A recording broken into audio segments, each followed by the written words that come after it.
Hello everyone. चलिए आज हम पढ़ते हैं क्लास 9 आईसीएससी साहित्य सागर बुक का चैप्टर गिरधर की कुंडलियाँ। इसके लेखक हैं, कवि हैं गिरधर कविराय जी। इसका हम पार्ट 1 में कुछ दोहा पढ़ चुके हैं, अब उसके बाद का पार्ट 2 में पढ़ते हैं। यहाँ से हम फिर से स्टार्ट करते हैं। साई सब संसार में मतलब का व्यवहार, जब लगा पैसा गांठ में तब लग सब ताको यार, तब लग ताको यार, यार संग ही संग डोले, पैसा रहे न पास यार मुख से नहीं बोले। कह गिरिधर कविराय जगत यही लेखा भाई, करत बेगरजी प्रीति यार बेला कोई साई।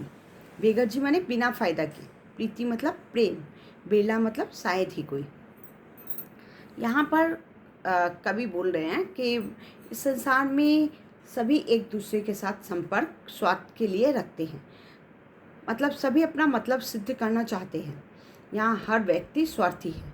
जिसके जेब में पैसा है, पैसा पास में है, तो बहुत सारे मित्र बन जाते हैं।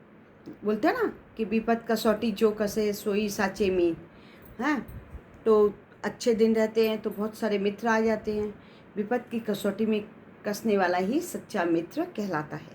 तो वे उनके पैसे के बल पर ऐश करेंगे और पैसे वाले व्यक्ति को यह एहसास दिलाते हैं कि वे उसके सच्चे मित्र। पर जैसे ही पैसा ख़त्म हो जाता है वे उनका साथ छोड़ देते हैं। पैसा समाप्त होते ही मित्रता भी ख़त्म हो जाती है, यहाँ तक कि माने बोलचाल तक नहीं रहती है। गिरधर कविराय कहते हैं कि संसार का यही व्यवहार है और यही नियम है। संसार का पूरा व्यवहार स्वार्थ से शुरू होता है और स्वार्थ पर ही उसका अंत होता है। इस संसार में ऐसे व्यक्ति बहुत कम हैं जो बिना स्वार्थ के दोस्ती करते हों, मित्रता करते हों। चलिए उसके बाद का दुआ हम पढ़ते हैं। रहिए लटपट काटी दिन, बड़ू धामे माँ सोए, छा ना बाकी बैठिए जो तरुपत्रो होए, जो तरुपत्रो होए एक दिन धोखा दे, जा दिन बहे ब्यारी टूटी तब जड़ से जहे। कह गिरिधर कविराय छा मोटे की गहिए, पाती सब झड़ी जाए तो छाया में रहिए। लटपट माने गिरते पड़ते, माने किसी एक प्रकार से। बड़ू मतलब भले ही, थामे मतलब घामे मतलब धूप में, पत्रो मतलब पतला, ब्यारी मतलब हवा, जड़ मीन्स जड़, पाती मीन्स पत्तियाँ, तव मीन्स तब भी। तो कभी यहाँ पर बोल रहे हैं कि जीवन में सुख दुख सहते हुए किसी भी प्रकार जीवन व्यतीत कर दो, धूप में सो लो, पर उस पेड़ की छाया में कभी मत बैठना जो कि पतला है, मतलब कमज़ोर है। क्योंकि वो पेड़ क्या है, कमज़ोर है, किसी भी दिन गिर जाएगा और हमें धोखा अवश्य देगा। जिस दिन तेज हवा चलेगी अर्थात आंधी आने पर वो पेड़ क्या होगा, टूट जाएगा और जड़ से उखड़ जाएगा। तो कभी गिरधर कविराय कहते हैं कि हमें मोटे पेड़ का सहारा लेना चाहिए जो आंधी आने पर भी स्वयं को सुरक्षित रख सके। भले ही उसके पत्ते झड़ जाएं, उसका मजबूत तना और शाखियाँ सुरक्षित रहेंगी। मजबूत पेड़ की छाया में हमको रहना चाहिए। पानी बाड़े नाव में, घर में बाड़े दाम, दो हाथ उलीचिए यही सियानो काम, यही सियानो काम, राम को सुमिरन कीजिए, पर स्वार्थ के काज शीश आगे धर दीजिए।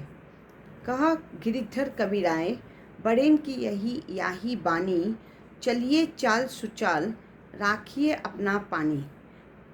पर स्वार्थ मीन्स परोपकार, पर मीन्स दूसरों का, उपकार स्वार्थ मीन्स उपकार, दाम मीन्स धन, उलीचिए माने उछालिए, सियानो काम मतलब सियाना आदमी का काम माने बुद्धिमानों का काम, सुचाल सुचाल सु मीन्स अच्छा, अच्छी चाल, अच्छा तरीका। यहाँ पर परोपकार के महत्व को समझाया गया है कि यहाँ पर परोपकार के महत्व को समझाते हुए कवि कहते हैं कि यदि हमारे पास धन बढ़ जाए तो हमें क्या करना चाहिए, उससे लोगों की भलाई के काम में लगाना चाहिए। यहाँ जिस प्रकार नाव में यदि पानी भर जाए तो हम क्या करते हैं, दोनों हाथों से पानी बाहर निकालना चाहिए नहीं तो क्या होगा, नाव डूब जाएगी। उसी तरह यदि घर में बहुत धन आ जाए तो हमें क्या करना चाहिए, हाथ खोलकर, मन खोलकर दान पुण्य करना चाहिए। सज्जन और बुद्धिमान व्यक्ति के लिए यही उचित है। हमें भगवान का भजन करना चाहिए और दूसरों की भलाई के लिए काम करना चाहिए। परोपकार के लिए अपना जीवन तक भी देना पड़े तो कम है। गिरिधर कबीराय कहते हैं कि हमारे बड़ों ने हमको यही शिक्षा दी है और हमें हमेशा सही मार्ग पर चलते हुए अपने सम्मान बनाए रखना चाहिए। नेक्स्ट दोहा देखते हैं। राजा के दरबार में जय सम्या पाए, साई कहाँ ना बैठिए, जहाँ कोऊ दे उठाए, जहाँ कोऊ दे उठाए, बोल अनबोले रहिए, हंसिए नहीं हहाए, बात पूछे तो कहिए। कह गिरिधर कबीराय, समय सो कीजे काजा, अति आतुर नहीं होए, बहुरी अनखेहि राजा। अनबोले माने चुप, आतुर माने उतावला। कभी यहाँ पर बोले कि अवसर पाकर राजा के दरबार में उनसे अपनी बात कहने के लिए हमको अवश्य जाना चाहिए।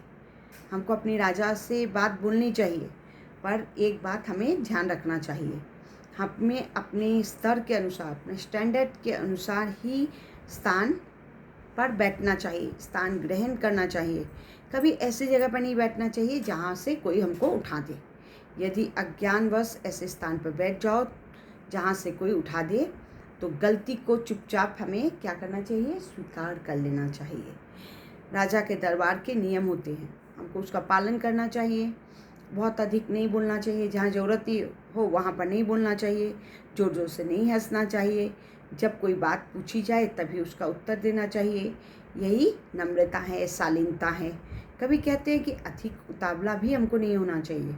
काम समय आने पर ही होगा। समय आने पर राजा अवश्य ही हमारी ओर ध्यान देंगे और हमारी समस्या को अवश्य सुनेंगे। इस प्रकार कवि जनसाधारण को राज दरबार के नियमों से अवगत करा रहे हैं और हमें अपने व्यवहार को शालीनता से युक्त बनाना चाहिए। चलिए, तो ये ख़त्म होता है। ये वीडियो अगर पसंद आया है तो लाइक और सब्सक्राइब कीजिए, अपने फ्रेंड के संग में शेयर कीजिए। Thank you.